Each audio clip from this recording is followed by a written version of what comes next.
तो सर्वप्रथम आपण सभी भक्तांग चरण कमल मोर कोटि कोटि प्रणाम।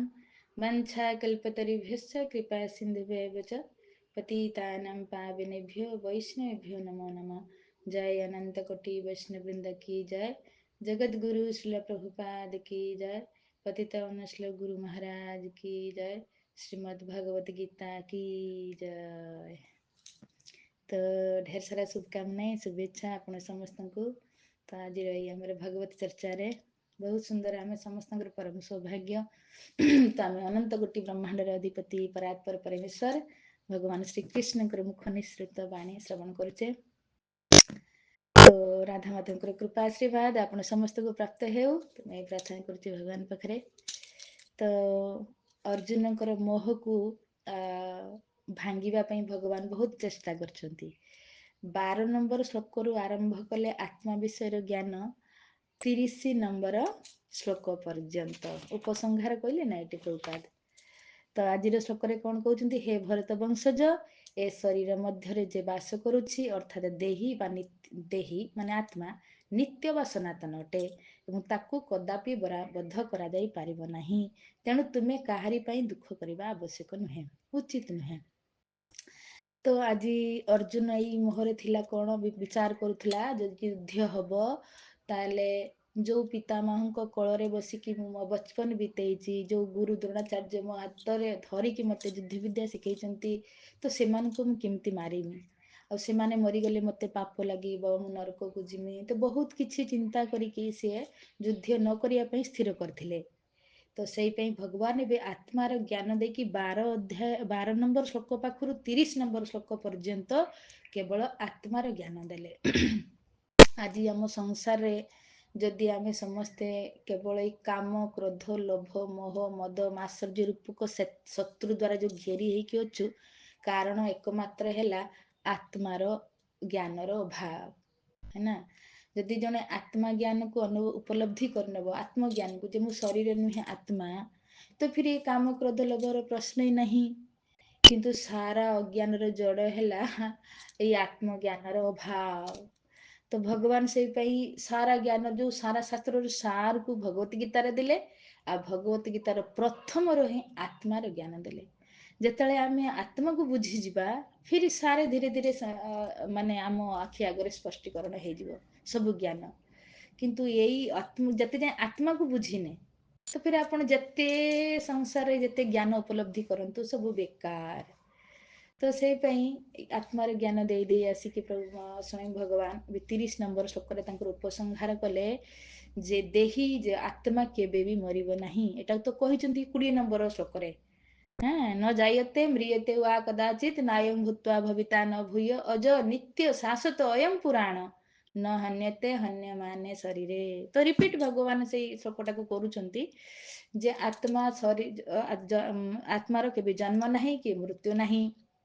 आत्मा अजन्मा आत्मा नित्य सनातन शाश्वत। शरीर मृत्यु हेले आत्मार केबे मृत्यु हुए नाही। तेणु तुम दुख करियार कौन अच्छी तुमको लगुच ना पितामह भीष्म मरीजे बा गुरु द्रोणाचार्य मरीजे तो ये शरीर मरिब। पितामह भीष्म जे स्वयं बा गुरु द्रोणाचार्य से केबे मरिबेनी। तो शरीर तो प्रत्येक दिन ही मरुची। आम भी देखुचे आम भी यही जीवन में केते शरीर बदली बदली आसीगले ना। बचपन शरीर एवं आउ नहीं आमर से यौवन शरीर आउ नहीं है ना। किशोर अवस्थार शरीर ना यही जीवन में आम केते शरीर बदली देचे। किंतु आत्मा जे थिला आज अच्छी पुणी मृत्यु पर ही रहिबो एटा भगवान बार बार फोकस करके कहउचंती। किंतु प्रभु जी जमती कहले ना किमिति उपलब्धि करिबा आत्मा को एबे थियोरी भी आम गीता पढ़ी की जानिले हाँ सत कथा। तो प्रभुपाद केते गुड़ा उदाहरण देकी बुझाती किमिति तमे आत्मा को बुझीबो। गोटे तो है जमी शरीर बदलुचे आम बदलुने है ना। आमर यही जीवन में आम केते थर शरीर बदली देले से शिशु शरीर ना से यौवन शरीर ना से कुमार शरीर ना।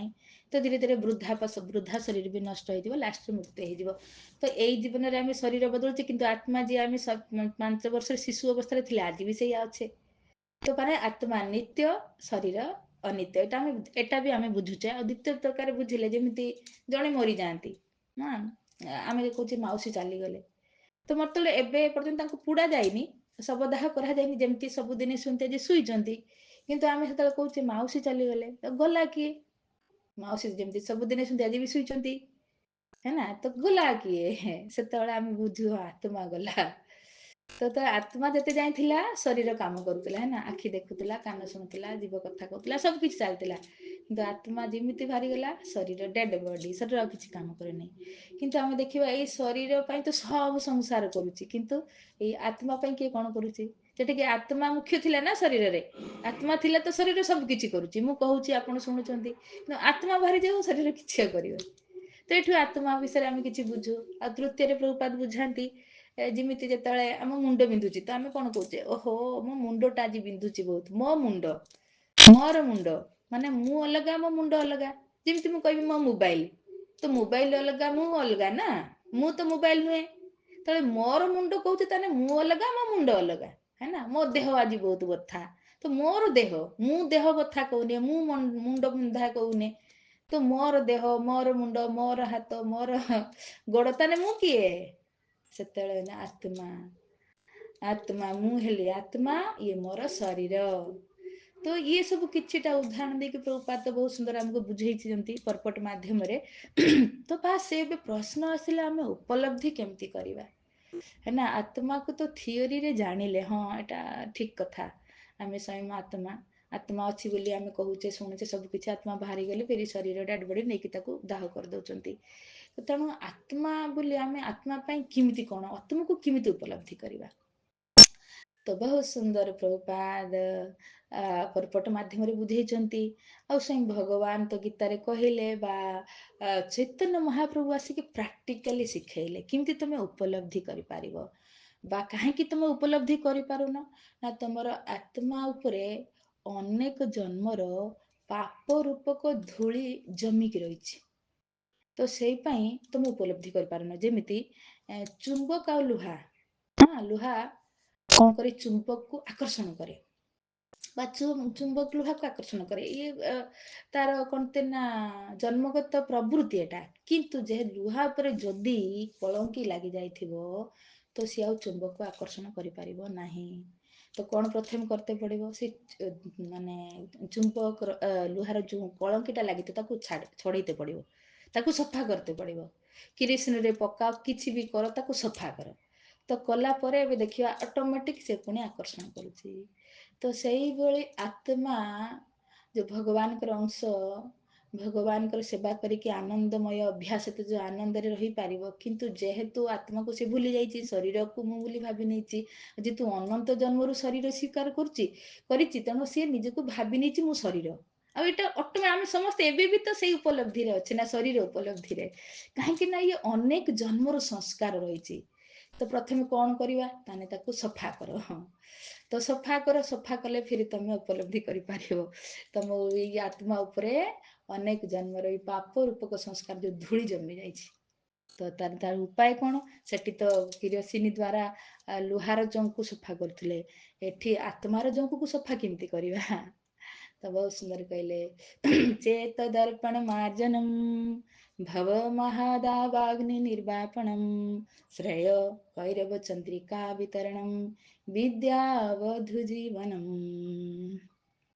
ତ ଶ୍ରେୟ କୈରବ ଚନ୍ଦ୍ରିକା ବିତରଣମ୍ ବିଦ୍ୟାବଧୁ ଜୀବନମ୍ ଆନନ୍ଦମ୍ ବୁଦ୍ଧି ବର୍ଦ୍ଧନମ୍ ସର୍ବାତ୍ମ ସ୍ନପନମ୍ ପରମ ବିଜୟତେ ଶ୍ରୀକୃଷ୍ଣ ସଂକୀର୍ତ୍ତନ। ବା ଶ୍ରୀକୃଷ୍ଣ ନାମକୁ କୀର୍ତ୍ତନ କର। ଭଗବାନଙ୍କ ନାମକୁ ଯେତେବେଳେ ଆମେ ରଟନ କରିବା, ହରେ କୃଷ୍ଣ କୃଷ୍ଣ କୃଷ୍ଣ ହରେ ହରେ, ହରେ ରାମ ରାମ ରାମ ହରେ ହରେ, ଇଏ ବିଧି। ତ ହରିନାମ ଯେତେବେଳେ ଆମେ ଜପ କରିବା, ତ ଇଏ ଯୋଉ ଚେତନା ରୂପକ ଦର୍ପଣରେ ଯୋଉ ଧୂଳି ଜମିଛି, ଯୋଉ ପାପ ରୂପକ ଧୂଳି ଜମିଛି, ତ ସେ ସଫା ହବ। ସୁନ୍ଦର ଦୃଷ୍ଟାନ୍ତ, ଯେମିତି ମିରରରେ ବା ଅଇନାରେ ଧୂଳି ଜମିଲେ ଆମେ ମୁହଁକୁ ଦେଖି ପାରିବାନି, ତ ପ୍ରଥମେ ତାକୁ ସଫା କରିବା। ସେଇଭଳି ଏ ବି ଚେତନା ରୂପକ ଦର୍ପଣରେ ପାପ ରୂପକ ଧୂଳି ଜମି ଯାଇଛି। ତ ଏଇ ପାପ ରୂପକ ଧୂଳିକୁ ସଫା କରିବ କେବଲମ୍ ହରିନାମ। ହରେ ନାମ ହରେ ନାମୈବ କେବଲମ୍ କଲୌ ନାସ୍ତିବ ନାସ୍ତିବ ନାସ୍ତିବ ଗତିରନ୍ୟଥା। ଅନେକ ଶାସ୍ତ୍ରରେ ଅନେକ ଶ୍ଲୋକରେ ଏସବୁ କୁହାଯାଇଛି। କେବଳ ହରିନାମ କର, ହରିନାମ କରିବା ଦ୍ଵାରା ଧୀରେ ଧୀରେ ଆଉ ସୁନ୍ଦର ଶୁଦ୍ଧ ହରିନାମ କରିବା।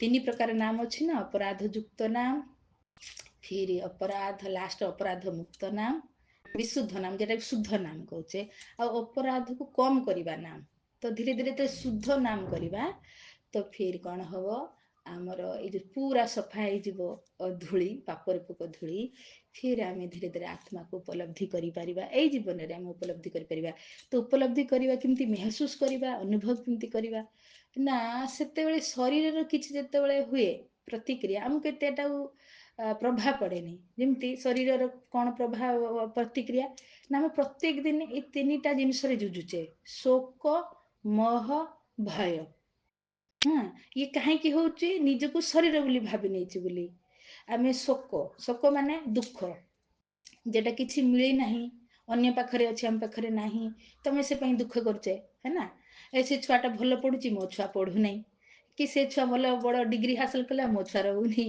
ये सब शोक बा जेटा मो पाखरे ना धन ना कौन सी जिनिस ना अन्य पाखरे अच्छी तो आम से बाकी आम दुख करुचे आम पाखरे ना तो मोह कौन भय कौन जेटा अच्छी कि नहीं जीवनी तो भय ना शरीर मो पाखे पुओ अच्छी धन अच्छी काली पुओ चली जीवनी तो मृत्यु मरीजनि तो है किसी समय लेट हो गने आम शरीर कांपिया लगे कहीं मो छुआ एत घर को आईलानी मृत्युर भय कि ना तो मृत्युर भय रोचे आ जो धन अच्छी कि नहीं जीवनी तो सी भी भय रोचे आ मोह जेटा अच्छी प्रति आहरी आसक्ति आसक्ति तो ये कमी जीव ये किसी ना सो आपड़ जो ज्ञान गीता पढ़े आत्मा विषय ज्ञान अर्जन करेंगे जो आत्मा नाम करके पाप रूप को धूली को झड़े देवे सफा करदे आत्मा को उपलब्धि करेंगे आत्मा तो मर ही नहीं मो पुओ के मर नहीं फिर भय कई टिका आ धन मोर कौन टा कि मु कौन आनी ये मोर कौन ये मोर कौन मोर तो किसी ना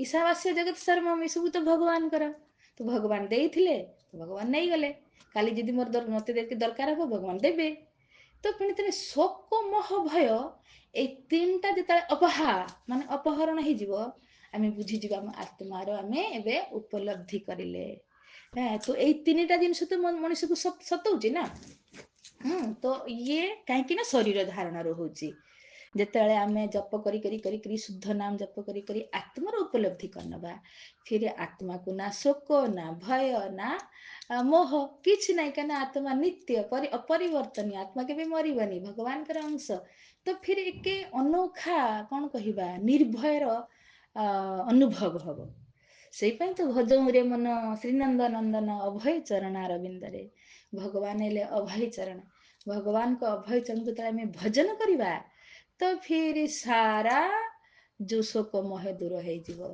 तो ये प्रैक्टिकल जिनस आम खाली थियोरी जाना भगवत गीतार आत्मार थियोरी आत्मा को हाँ वास्तविक आम शरीर नुहे आत्मा ये खाली जानिले किंतु अनुभव करवा जेतेबेले महाप्रभु आसिक जमी हरिनाम प्रवर्तन करेले हरिनाम शिक्षा देले हरिनाम करने समस्त कहले बस हरिनाम कर हरिनाम कर देखो हरिनाम एमतीका जिनिस जे ज्ञानी है पाठ गीता भागवत पढ़ू न पढ़ू किंतु जदि नाम करूँ मूर्ख ना सी तो किसी गीता भागवत तो पढ़ी पारे कि ना सरल भाव में जब से बुझीगला नाम कले ही आम सबू शोक मोहरु मुक्त हो पार आम भगवत चरण में प्रेम को उत्पन्न कर सबकि आमको मिल पार सरल भाव में केवल नाम को सी स्वीकार करनब आपण देखु केते दुराचारी पापी थिला कि